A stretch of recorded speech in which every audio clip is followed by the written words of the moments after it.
Sige. Tapos mamaya painumin mo siya. Ha? Hindi, bakit di mo sinasama doon sa dalawa? Alam niya away. Naaway? Bakit aawayin? Anak niya yan. Anak nila yan. Nag-iisa na nga. Aawayin pa.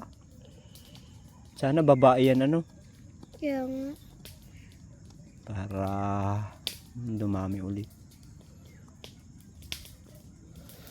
Pinabayaan mo kasi iba yan. Dami nun eh.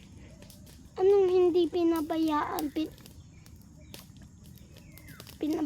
Pinabayaan ko ba gayon? Kinain nga ang aso. Aso ba ang kumain? Aso. Dapat, Dinagit nun itim. dapat niluto mo yung aso tapos pinakain mo sa kalapati para nakabawi. Joke lang.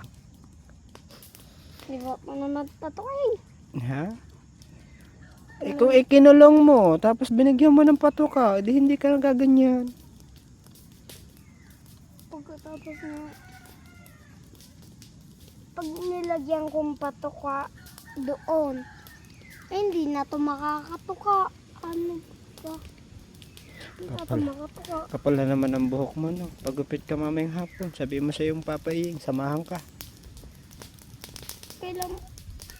Pag maaga nakauwi mamaya, pasama ka.